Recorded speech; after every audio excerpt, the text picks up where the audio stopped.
Type of fatty acids.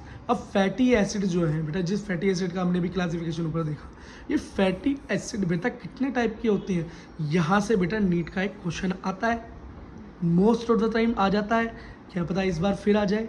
ठीक, आसान topic समझ के छोड़ना नहीं। तो बेटा फैटी एसिड दो टाइप के होते हैं, एक होता है सैचुरेटेड फैटी एसिड और दूसरा होता है अनसैचुरेटेड फैटी एसिड।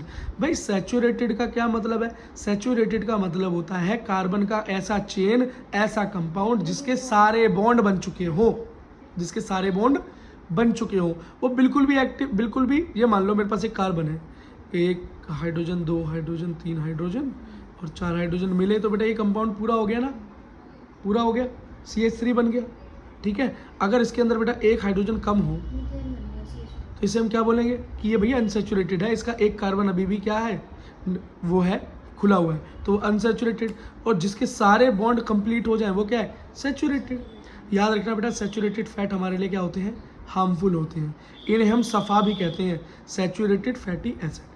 ठीक, और अनसैचुरेटेड हमारे लिए क्या होते हैं, यूजफुल होते हैं, हमारे शरीर के लिए लाभकारी होते हैं, इसे हम ऊफा कहते हैं, यानी अनसैचुरेटेड फैटी एसिड्स बोल देते हैं। अब बेटा इन दोनों के बीच का ज़रा डिफरेंस पढ़ लो।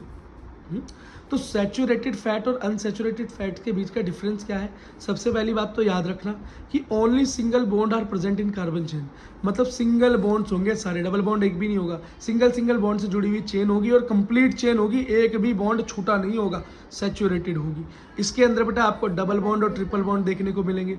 इसी को डबल बॉन्ड और सिंगल बॉन्ड बेटा क्यों बनाने पड़ते हैं किसी कंपाउंड को, मजबूरी में, पूरे पूरे बन नहीं पाता, किसी एक कंपाउंड से करने पड़ते हैं दो दो, तो ये क्या होते हैं, अनसैचुरेटेड। अगला, ये बेटा कहाँ बनते हैं, ये हमारी बॉडी में बनते हैं, सैचुरेटेड फैट हमारी बॉडी में बनता है और अनसैचुरेटेड फैट को हमें बाहर से लेना पड़ता है, प्लांट्स में बनता है और हम क्या करते हैं, सिंथेसाइज नहीं कर पाते, अपनी बॉडी में बाहर से लेते हैं, पर ज़रूरत हमारे शरीर को दोनों की है। पर एक बात बताओ, अभी बेटा आप बोलोगे कि भैया आप तो बोल रहे थे सैचुरेटेड फैट है वो हमारे लिए नुकसानदायक है और ये हमारे शरीर में ही बन रहे हैं, तो क्या शरीर हमारा नुकसान करना चाहता है? नहीं बेटा, हमारा शरीर इसे सिर्फ उतनी ही मात्रा में बनाता है जितनी की इसकी ज़रूरत होती है। लेकिन जब हम बाहर से सैचुरेटेड फैट को, है ना, मोमोज, चाउमीन, बर्गर, ये सब खा के, फास्ट फूड, तली भुनी चीज़ों से, जब इस सैचुरेटेड फूड को अंदर लेते हैं, फैट को अंदर लेते हैं, तो बेटा हमारे पास कैपेसिटी से ज़्यादा है और ये सैचुरेटेड भी है, अंदर जाके किसी से बॉन्ड तो बनाएगा नहीं, रिएक्शन तो करेगा नहीं। जब रिएक्शन ही नहीं करेगा, एनर्जी में कन्वर्ट ही नहीं होगा, पड़ा रहेगा, तो बेटा क्या होता, एक्यूमुलेट होता रहेगा, मोटापा बढ़ाता चला जाएगा और बीमारियां पैदा करेगा।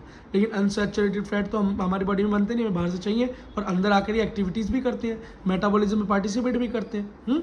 इसका एग्जांपल देखो, सैचुरेटेड फैट का क्या है, पाल्मिटिक एसिड, बहुत ज़रूरी एग्जांपल है बेटा ये पाल्मिटिक एसिड। ठीक, और अनसैचुरेटेड फैट का क्या है, अरेकिनोइड या अराकिडोनोइक, ये जैसे भी आपको बेटा बोलना अच्छा लगता हो, अराकिडोनिक एसिड, अराकिडोनिक एसिड। अच्छा बेटा इसके अंदर कितने, 16 कार्बन की चेन और यहाँ पर 20 कार्बन की चेन। स्ट्रक्चर कैसा है, मैंने आपको बताया था, फैटी एसिड के साथ क्या हो गया, कार्बोक्सिलिक ग्रुप के साथ कार्बन की चेन जुड़ी होगी। अब टोटल इसके अंदर 16 कार्बन है, तो एक कार्बन तो हमारा कार्बोक्सिलिक का हो गया, तो यहाँ पर सिर्फ 15 कार्बन की चेन होगी जो कि इसके साथ जुड़ेगी, तभी तो टोटल 16 होंगे। और इसके अंदर 20 कार्बन है, तो यहाँ पर ये बेटा 19 कार्बन की चेन होगी और COOH से जुड़ी होगी। इस पर बेटा ज़्यादा ध्यान देने की जरूरत है नहीं, इतनी टेंशन लेने की जरूरत नहीं, तो डीप क्वेश्चन नहीं आता, पर हाँ बेसिक स्ट्रक्चर, बेसिक डिफरेंस आपको पता होना चाहिए।